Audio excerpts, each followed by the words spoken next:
ശിവമാരെ കാര്യം അവന്മാർ ഏത് വഴിക്ക് പോയോ എന്തോ, വണ്ടിയും പോയി. പറയാനെന്ന് പറഞ്ഞു കാണുന്നില്ലല്ലോ ഇവിടെ. ഓട്ടോ ഓട്ടോ വന്നേ, ഈ വഴിക്ക് പോയെന്നല്ലേ പറഞ്ഞു. അങ്ങോട്ട് പോയെന്നാ തോന്നേ. അങ്ങോട്ട് പോട്ടെ.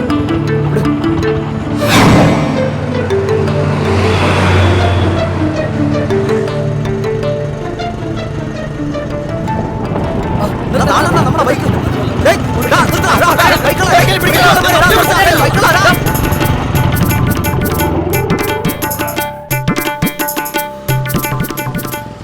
എടാ ബാലപ്പ, അവരെന്തിനാ നമ്മളെ പിടിക്കാൻ വന്നത്? അവരുടെ ബൈക്ക് കാണാതെ പോയ പിന്നെ അവര് പറഞ്ഞു വരത്തില്ല. എന്നിട്ട് നീ പറഞ്ഞ നിന്റെ പരിചയക്കാരുടെ വണ്ടിയാണ്. ഇങ്ങനെയൊക്കെയല്ലേ തങ്കപ്പ പരിചയപ്പെടുന്നത്. വളയും വേണം, മാനവും പവർ തോന്നുന്ന വലിയ പാടാണ് കേട്ടോ. അവരാണത്. ബാലപ്പ അവന്മാര് പുറകെ വന്നുണ്ടോ?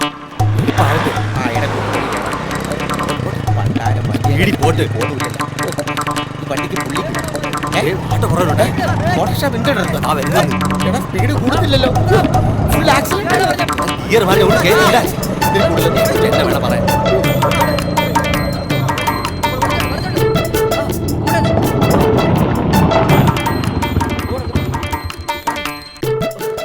നമ്മുടെ വണ്ടി തന്നെ.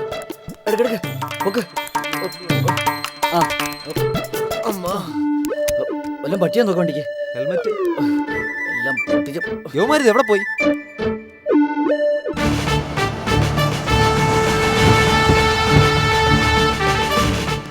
അതാണോ നിന്റെ ബൈക്ക്? ഏതാതോ?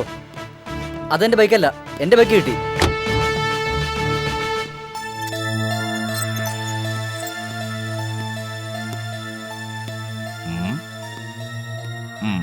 താൻ വാ, നിങ്ങളിവിടെ നിൽക്കേ. മൂക്കിന്റെ പാലം പോയി. കളിപ്പാട്ടം വിചാരിച്ച വേദന മാറിയാന്ന് നോക്കിയതാ. ചേട്ടാ, യഥാർത്ഥത്തിൽ എന്താ സംഭവിച്ചത്? ഓ, ഞാൻ പറഞ്ഞില്ലേ, റോഡിന്റെ അപ്പുറത്തുനിന്ന് ഇപ്പുറത്തോട്ട് പോയപ്പോ ഒരു ടിപ്പർ തട്ടിയാ. ടിപ്പർ തട്ടിയല്ലേ ചേച്ചി? ടിപ്പറാണ് തട്ടിയെങ്കിൽ ഇതുപോലൊരു കള്ളത്തരം പറയാൻ തങ്കപ്പ സാർ ഇവിടെ ഇരിക്കത്തില്ല. വീടിന്റെ അകത്തേക്ക് തലേക്കരുത് തേക്കുന്നോടാ. ഞാൻ പോവാം. അതിനു മുമ്പ് നീ ഇവിടുന്ന് എത്ര ബൈക്ക് അടിച്ചു മാറ്റി ഡൽഹിയിലും കൽക്കട്ടയിലും കൊണ്ടുപോയി വിറ്റിട്ടുണ്ടെന്ന് എനിക്കറിയണം. എവിടെ? നിങ്ങളാരാ? ഇതെന്റെ ഭർത്താവ്. ഇവനൊരു ഇന്റർനാഷണൽ ബൈക്കുള്ളനാ, മനസ്സിലായോ? ഇവൻ ഇവിടുന്ന് എത്ര ബൈക്കുകൾ അടിച്ചു മാറ്റി എവിടെ കൊണ്ട് വിറ്റിട്ടുണ്ടോ അറിയണം. എന്റെ പൊന്ന് സാറേ, ഞാൻ ഇതുവരെ ഒരു കുഞ്ഞു സൈക്കിൾ പോലും മോട്ടിച്ചിട്ടില്ല.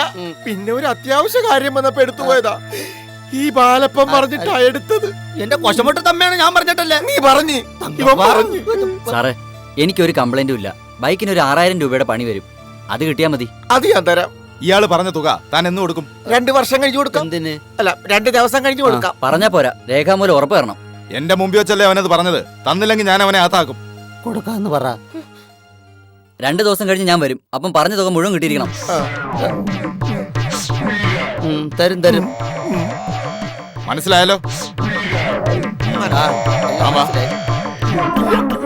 എന്തുവാടേ ഇത്? പൊന്നു, ആക്ച്വലി സംഭവിച്ചത് എന്താണെന്ന് വെച്ചാൽ കാണിച്ചു തരാം ഞാൻ. അതാ വരുന്ന അടുത്ത ആള്. ആക്ച്വലി തങ്കപ്പ സാറിന് ബൈക്ക് മോഷണം ഉണ്ടോ? എന്താ? ആക്ച്വലി നീ ഇവിടെ നിന്ന് പോയില്ലായിരുന്നു.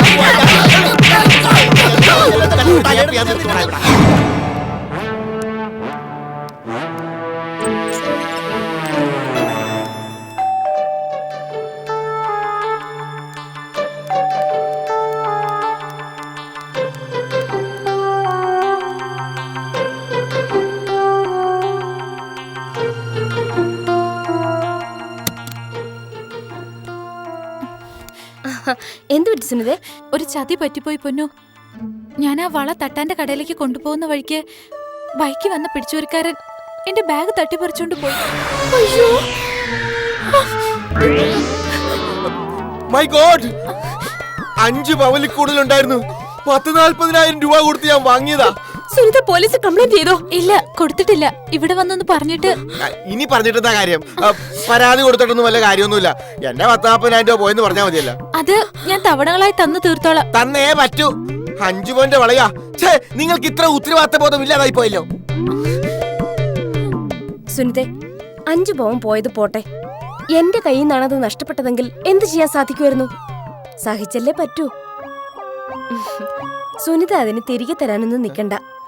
ആ പിടിച്ചുപറിക്കാരൻ ആരാണെന്ന് നമുക്ക് കണ്ടുപിടിക്കാം. സുനിത വിഷമിക്കണ്ട, ചെല്ല്. പൊന്നു, ഞാനല്ലേ പറയുന്നത്, ചെല്ല്. നിനക്കത് പറയാം. രൂപ 40,000 ഞാനല്ലേ എണ്ണി കൊടുത്തത്. ഇതാണ് നിനക്ക് വില കൂടിയ സമ്മാനങ്ങളൊന്നും ഞാൻ വാങ്ങി തരാത്തത്. ഒരു 40,000 രൂപയുടെ സ്കോപ്പല്ലേ തകർന്നത്? എടി,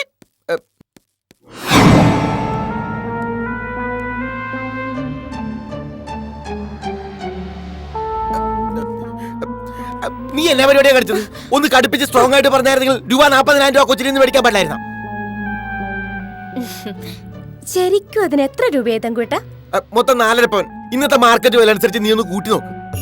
എന്നാലും 40,000 രൂപയാവോ? എടി 40,000 എന്ന് പറഞ്ഞ ഞാനൊന്ന് റൗണ്ട് ചെയ്ത് പറഞ്ഞാണ്. ഞാനൊരു 38,000 രൂപ കൊടുത്തുള്ളൂ. 38,000 രൂപയൊന്നും ആവത്തില്ല. ഓ, ഒരു 15 രൂപ ജൂവലർക്കാരൻ കുറച്ച് വന്നത് അത് പറ. അത്രയൊന്നും ഇല്ല, അതൊന്നും ആവത്തില്ല. നിന്നോട് ആരാ പറഞ്ഞ അത്രയൊന്നും ആവൂലെന്ന്? ഞാൻ പറഞ്ഞു കൂടിപ്പോയ ഒരു 150 രൂപ, അതല്ലെങ്കിൽ ഒരു 300. റോൾഡ് ഗോൾഡിന് അത്ര വില വരുള്ളൂ തങ്കുപേട്ട. നീ എന്നതായി പറഞ്ഞ റോൾഡ് ഗോൾഡ്? അതെ, റോൾഡ് ഗോൾഡിനൊന്നും തീരെ വിലയില്ല തങ്കുപേട്ട. എല്ലാം അറിഞ്ഞല്ലേ. ഞാനേ പൊന്നമ്മയാ. സ്വർണവും മുക്കുപണ്ടവും കണ്ടാ ഞങ്ങൾ സ്ത്രീകൾക്ക് പെട്ടെന്ന് തിരിച്ചറിയാൻ പറ്റും. പക്ഷേ തങ്കുവേട്ടൻ എനിക്കത് വിവാഹ സമ്മാനമായി തന്നപ്പോ ഞാൻ അതിന് സ്വർണത്തേക്കാൾ വില കൽപ്പിച്ചു. പൊന്നു, ഞാൻ സമ്മാനമായി കിട്ടുന്നത് എന്തും അതിന്റെ വിലയിലോ വലിപ്പത്തിലോ അല്ല കാര്യം. തങ്കപ്പേട്ടൻ അത് മനസ്സിലാക്കിയാ മതി. കുറഞ്ഞ പക്ഷം തരുന്ന സ്നേഹമെങ്കിലും വെറും ഡ്യൂപ്ലിക്കേറ്റ് ആവരുത്. ഇല്ല.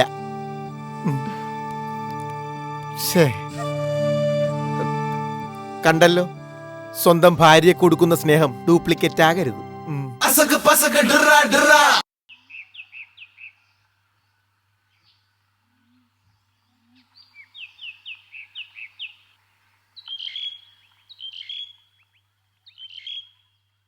ചേട്ടാ, വാച്ചോടെ.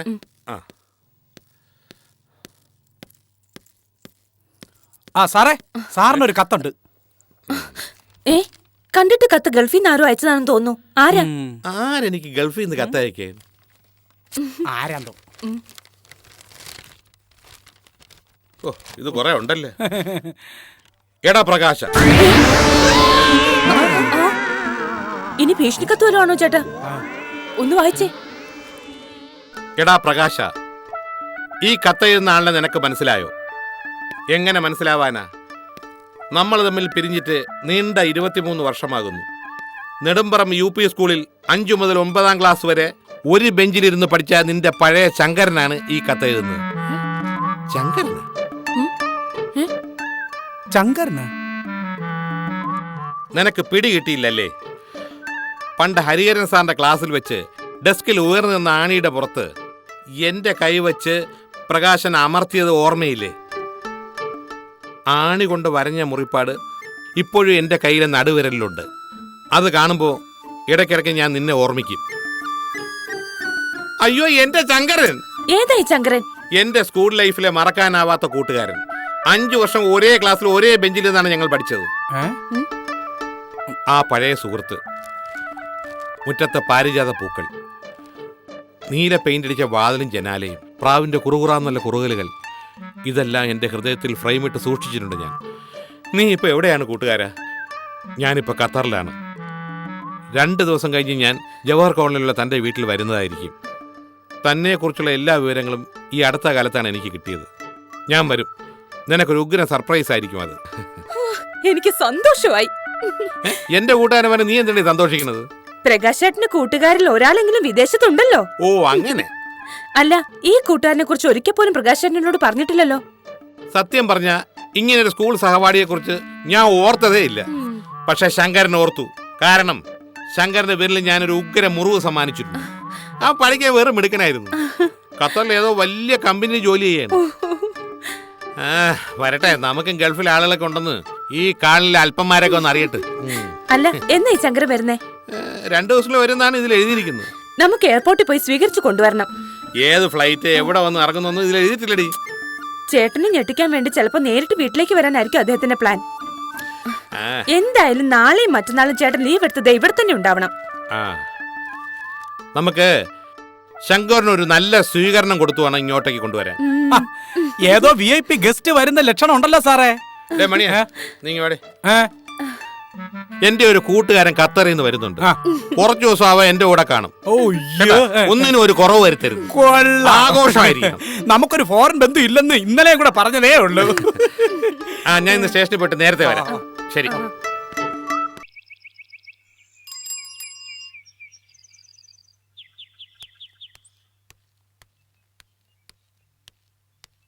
ഡേ മണിയാ, ഇതാര്? ഡേ പ്രകാശ് കുമാർ സാർ നാളെ വീട്ടിൽ കാണും. അല്ല, ഞാനും നേതാവ് രവിചന്ദ്രാശാനും കൂടെ നാളെ പ്രകാശ് കുമാർ സാറിനെ ഒന്ന് കാണാൻ വരുന്നുണ്ട്. ഈ കോളനിയിലെ ചില ആവശ്യങ്ങളെ കുറിച്ച് പ്രസിഡന്റിനെ കണ്ടൊന്ന് സംസാരിക്കണം. എന്ത് പ്രശ്നം? ചില ആരോഗ്യ പ്രശ്നങ്ങളൊക്കെ ആണടേ. അതായത് ഈ കോളനിയെ നമ്മൾ മാലിന്യ വിമുക്ത മേഖലയായി പ്രഖ്യാപിക്കാനുള്ള ചില നടപടിക്രമങ്ങളൊക്കെ ശരിയാക്കണം. അപ്പൊ പ്രസിഡന്റുമായിട്ട് അതിനെ കുറിച്ച് സംസാരിക്കാൻ വേണം. മാലിന്യ വിമുക്ത മേഖലയോ? അപ്പൊ ആശാനും ശിഷ്യനും കൂടെ ഈ കോളനി വിട്ട് പോവാൻ തീരുമാനിച്ച? ചെറിയ വായിൽ വലിയ വർത്താനം ഒന്നും പറയല്ലേ. എടാ ജോലിക്കാരന്റെ സ്ഥാനത്ത് നിന്നാ മതി കേട്ടോ. ജോലിക്കാരൻ പാർട്ടിക്കാരന്റെ സ്ഥാനത്ത് നിൽക്കൂ. നീ ഞാൻ ചോദിച്ചതിന് മറുപടി പറ. നാളെ പ്രകാശ് കുമാർ സാർ അവിടെ കാണുമോ? നാളെയും മറ്റന്നാളും അതിന്റെ പിറ്റെന്നൊക്കെ സാറ് കാണും. അതറിഞ്ഞാ. പക്ഷേ അസോസിയേഷൻ കാര്യങ്ങളൊക്കെ സംസാരിക്കാനുള്ള സമയം സാറിന് കിട്ടുമോ തോന്നണില്ല. മണിയാ, നീ ഇതെവിടെ മീശക്ക് തീ പിടിച്ചോലെ പോകുന്നത്? ഞാൻ പറഞ്ഞില്ലേ സാറ് 3-4 ദിവസത്തേക്ക് കാണൂലെന്ന്. അതെന്ത്? അതെ, ഖത്തറിൽ നിന്ന് സാറിന്റെ ഒരു കൂട്ടുകാരൻ നാളെ വരുന്നുണ്ട്. 2-3 ദിവസം പുള്ളി ഇവിടെ കാണും. അല്ലെങ്കിൽ പിന്നെ എന്ന് വന്നാൽ അയാളെ ഒന്ന് കാണാൻ പറ്റുന്നേ? ഇതൊക്കെ അതിഥി വരുന്ന പ്രമാണിച്ചായിരിക്കും അല്ലേ? 10-20 വർഷത്തിന് ശേഷം കാണുന്ന കൂട്ടുകാരനല്ലേ. അപ്പൊ പിന്നെ സൽക്കാരത്തിന് ഒരു കുറവും നമ്മൾ വരുത്താൻ പാടില്ല.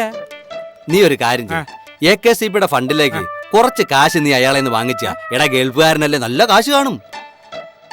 അതൊക്കെ ഞാൻ സംഘടിപ്പിച്ച് തന്നേക്കാം. പക്ഷെ രാവിലെ രസീതൂറ്റി പൊക്കി പിടിച്ചോണ്ട് പിരിവിനെന്ന് പറഞ്ഞോണ്ട് അങ്ങോട്ട് വരരുത്. എടേ, ഫണ്ടിലേക്ക് ഒരു തുക നീ ഒപ്പിച്ച് തരാമെങ്കിൽ ഓക്കെ. എന്റെ അടുത്ത് ആദ്യമായിട്ട് വാവിട്ട് ചോദിച്ചതല്ലേ. ഫണ്ടിലേക്കുള്ള കാശ് ഞാൻ ഒപ്പിച്ചു തരാം. പിന്നെ പ്രകാശ് സാറിന്റെ കൂട്ടുകാരനെ ഖത്തറിലെ ഷെയ്ഖാണ്. ഷേഖ് ഭയങ്കര കാശുകാരനാണ്. നീ എനിക്ക് ആ ഷേഖിനെ ഒന്ന് പരിചയപ്പെടുത്തി തരണം. നോക്കാം. ഇഞ്ഞട് ഞാൻ വെക്കാം. അതല്ല ഇത് വെച്ചോ. ഇത് വെയിറ്റ് കുറവാണ്.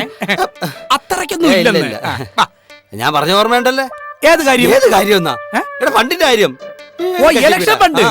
അതൊക്കെ ഞാൻ ശരിയാക്കാം. പിന്നെ ഇതും നിങ്ങളുടെ മനസ്സുണ്ടല്ലോ, സമ്മതിക്കണം. മണിയാ, ഫണ്ട് ഓർത്തിട്ടാ കേട്ടോ. എല്ലാ അലങ്കോലം പിടിച്ച് നേരെ ഇട്. അങ്ങോട്ട് നോക്ക്. ഇത് അങ്ങോട്ട് നീക്കിയിട്. ഇത് പറയിലോട്ട് ഇങ്ങോട്ടിടാം. ഇത് മതിയാ. ഇതൊന്ന് വിരിച്ചു വൃത്തിയായിട്ട്. ഓക്കെ. കണ്ടാ ദൈവം സഹിക്കൂലേ അമ്മ. അയ്യോ, ഇതെല്ലാം കൂടെ ഒന്ന് അടിച്ചു വരാം. എന്താ കാണിക്കുന്നത്? അങ്ങോട്ട് തട്ടിയത് സാറേ. ഒന്ന് സൂക്ഷിച്ച്. ഇതെല്ലാം കൂടെ ഞാൻ തന്നെ ചെയ്യണമെന്ന് പറഞ്ഞ 2 കയ്യല്ലേ ഉള്ളൂ. ശരിയായില്ലേ? വരുന്നത് എന്തായാലും ഗൾഫ് ഗസ്റ്റ് അല്ലേ. വീടിന്റെ മോടിക്ക് ഒരു കുറവും വരാൻ പാടില്ല. പിന്നെ അവിടെ ഒരു കലമാന്റെ കൊമ്പ് ഫിറ്റ് ചെയ്താൽ നല്ല ഭംഗിയായിരിക്കും. കലാമിന്റെ കൊമ്പോ? കലാമിന്റെ കൊമ്പല്ല, കലമാന്റെ കൊമ്പ്. സത്യം പറഞ്ഞ സ്വർണം കെട്ടിയ 2 ആനക്കൊമ്പാണ് സ്വീകരണ മുറിയിൽ വയ്ക്കേണ്ടത്. സൂപ്പർ ആയിരിക്കും. മോഹൻലാലിന്റെ വീട്ടിലൊക്കെ വെച്ചിട്ടുണ്ട്. ഇത് ചുമ്മാ അടിയിൽ വെള്ള പെയിന്റും അടിച്ച് ആളുകളെ പറ്റിക്കാൻ വേണ്ടി വല്ല കാര്യമുണ്ടോ സാറേ? 2 കാളക്കൊമ്പ് വാങ്ങിച്ച് വാർണിഷ് അടിച്ചു വയ്ക്കാൻ നിവർത്തിയില്ല, പിന്നെയാണ് ആനക്കൊമ്പ്. വരുന്നത് ഗൾഫുകാരനല്ലേ സാറേ. സാറിനോടുള്ള സ്നേഹം വെച്ച് നോക്കുമ്പോ ചിലപ്പോ അയാൾ ആനയെ തന്നെ വാങ്ങി തന്നാലായി. അതൊക്കെ നീ പറയുന്നത് ശരി തന്നെ. പക്ഷെ ഞാനൊന്നും അങ്ങോട്ട് വലിഞ്ഞേറി ചോദിക്കുന്ന സ്വഭാവക്കാരനല്ല. സാധാരണ പോലീസുകാരനെ കാണുന്ന പോലെ എന്നെ കാണല്ലേ. ഞാൻ ഇത്തിരി ക്വാളിറ്റീസ് ഒക്കെ ഉള്ളവനാണ്. വിദേശത്ത് വളരെ ലക്ഷറിയായി കഴിയുന്ന പുള്ളിക്ക് ഇവിടുത്തെ ഈ ചെറിയ സൗകര്യങ്ങളൊക്കെ പിടിക്കോ എന്തോ. എടി സുമേ, ഈ ശങ്കരനും ഞാനും പണ്ട് എങ്ങനെ കഴിഞ്ഞാണെന്ന് നിങ്ങൾക്ക് ആർക്കെങ്കിലും അറിയാമോ? സത്യം, ശങ്കരന്റെ കത്ത് കണ്ടപ്പോഴാണ് പഴയ സ്കൂൾ ജീവിതവും നാട്ടിൻപുറത്ത് ഓർമ്മകളും എന്റെ മനസ്സിലിങ്ങനെ ചീറി പാഞ്ഞു വന്നത്. അതൊക്കെ ഒരു കാലം. കൊറേ കാലത്തിന് ശേഷം പ്രിയപ്പെട്ട കൂട്ടുകാരനെ കാണാൻ വരുവല്ലേ. കൈനിറയ സമ്മാനങ്ങളുമായിട്ടായിരിക്കും വരവല്ലേ. അവന്റെ പ്രസൻസ് ആണ് എനിക്ക് കിട്ടുന്ന ഏറ്റവും വലിയ പ്രസന്റേഷൻ. എന്നാലും എന്നെ കാണാൻ വെറും കൈയോടാവും വരുമെന്ന് തോന്നുന്നില്ല, അത് ഉറപ്പാ. അത് മതി. പിന്നെന്താ പ്രകാശ് ചേട്ടാ, ഈ ഒരു കൂട്ടുകാരനെ കുറിച്ച് മാത്രം എന്നോട് ഇതുവരെ പറയാതിരുന്നത്? അതിനൊക്കെ എവിടെ നേരമടി? 24 മണിക്കൂർ സാമൂഹ്യ വിരുദ്ധന്മാരെ പറയുക ഓട്ടോ അല്ലേ? ആ ഇത്രയും തങ്കപ്പെട്ട ഒരു കൂട്ടുകാരനെ എയർപോർട്ടിൽ ചെന്ന് സ്വീകരിച്ച് ആനയിച്ച് വേണം നമ്മൾ കൊണ്ടുവരാൻ. പക്ഷേ ശങ്കരൻ എപ്പോ ഏത് വിമാനത്തിൽ എവിടെയാണ് വന്ന് ഇറങ്ങുന്നതെന്നും നമുക്കറിയാൻ വയ്യല്ലോ. അവന്റെ കത്തിൽ പോലും എഴുതിയിട്ടില്ല, അതല്ലേ പ്രശ്നം. എപ്പോ വന്നാലും ഒരു ഗംഭീര സ്വീകരണം കൊടുക്കാൻ നമ്മൾ തയ്യാറായിരിക്കണം. കറക്റ്റ്. ഈ മുറ്റത്ത് വെച്ചാണെങ്കിൽ ഈ മുറ്റത്ത് വെച്ച് ഊഷ്മളമായ വരവേൽപ്പ് നൽകി വേണം ശ്രീമാൻ ശങ്കരൻ അറബിയെ നമുക്ക് ഈ വീട്ടിലേക്ക് സ്വാഗതം ചെയ്യാൻ. Hello, CI Prakash Kumar speaking. നാളെയോ? എപ്പോ? എവിടെ? എന്താ? ഹലോ ഹലോ, ഇപ്പൊ വിളിച്ച ആരാണെന്ന് അറിയാമോ? ആരാ? ശങ്കരൻ. ഗൾഫിന്നാ? പിന്നല്ലാതെ ഏത് നിമിഷവും നാളെ അവനിവിടെ എത്തും. ഏത് വിമാനത്തിലാന്ന് പറഞ്ഞ സാറേ? അത് ചോദിച്ചപ്പോഴല്ലേ കട്ടായി പോയത്. ദുബായിൽ ഇങ്ങനെ എല്ലാം പെട്ടെന്ന് കട്ടായി പോയി. നാളെ സ്വീകരണത്തിനുള്ള ഏർപ്പാട് ചെയ്യണം. അത് വേണം. സുമേ, സുമേ വരുന്നു. എന്താ പ്രകാശേട്ടാ? അയ്യേ, ഈ ഷർട്ടോ? ആ നീല ചെക്ക് ഷർട്ട് മതിയായിരുന്നു പ്രകാശേട്ടാ. ഓ, എന്നെ നീല ചെക്ക് ഷർട്ട് ഇട്ട് കണ്ടില്ലെങ്കിലേ അവ അടുത്ത ഫ്ലൈറ്റിൽ കയറി പോവുന്നില്ലല്ലോ. ഇതൊക്കെ മതി. അല്ല, എത്ര മണിക്കുള്ള ഫ്ലൈറ്റിന് വരുമെന്നാ പറഞ്ഞേ? അത് പറഞ്ഞില്ലല്ലോ. നമുക്ക് എല്ലാ ഫ്ലൈറ്റും നോക്കാം. അവന്റെ കാര്യമല്ലേ, സസ്പെൻസ് നിലനിർത്താനുള്ള പ്ലാൻ ഉള്ളതുകൊണ്ട് സമയം കറക്റ്റ് ആയിരിക്കില്ല. എന്തായാലും ഇന്ന് എത്തുമല്ലോ അല്ലേ? അത് 100% ഓക്കെ. എന്നാ ഒരു മിനിറ്റ്, ഞാൻ ഇപ്പൊ വരാം.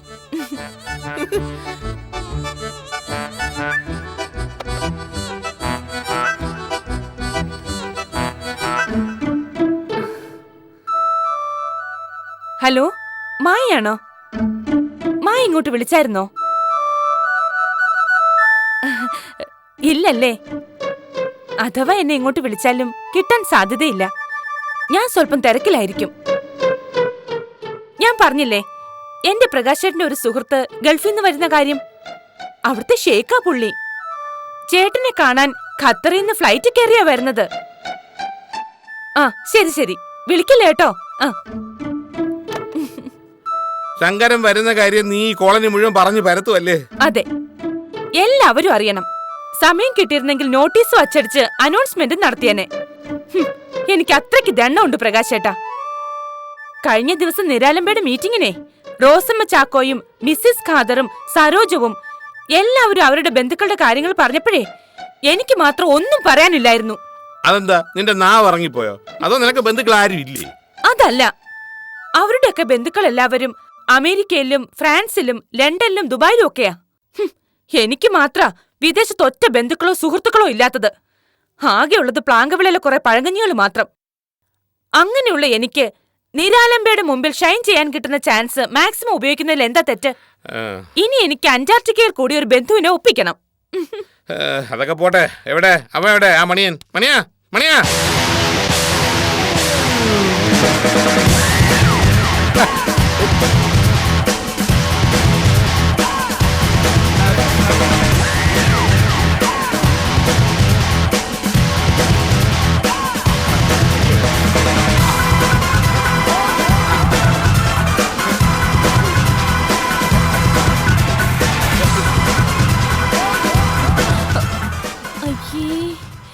എന്തോന്നേ, നീ വല്ല ഫാൻസി ഡ്രസ്സിന് പോണ? കയ്യിലെന്തോ സൂട്ട് കേസൊക്കെ? ഇതും കൂടെ ഉണ്ടെങ്കിൽ മൊത്തം ഒരു ഗൾഫ് ഗെറ്റപ്പ് ഉള്ളൂ സാറേ. അഥവാ സാറിന്റെ കൂട്ടുകാരന് എന്നെ കണ്ടങ്ങ് ഇഷ്ടപ്പെടുകയാണെങ്കിൽ എനിക്കിവിടെ ഫ്ലൈറ്റ് കയറി കൂടെ അങ്ങ് പോവാല്ലോ. എങ്ങനെയുണ്ട് എന്റെ ഗെറ്റപ്പ്? കൊള്ളാവോ സാറേ? കുഴപ്പക്കുറവില്ല അല്ലേ? ആ, പിന്നെ ഉച്ചയ്ക്ക് മുമ്പ് എത്തുകയാണെങ്കിലേ അടിപൊളി ലഞ്ച് ഒരുക്കണം. എന്തായടേ, വല്ല എണ്ണ ഉണ്ടാക്കി വെച്ചിട്ടുണ്ടോ ഇവിടെ? അതൊക്കെ ചാലൂക്കയിൽ ഓർഡർ കൊടുത്ത് മേശപ്പുറത്ത് നിരത്തി നിരത്തി വെച്ചിട്ടുണ്ട്.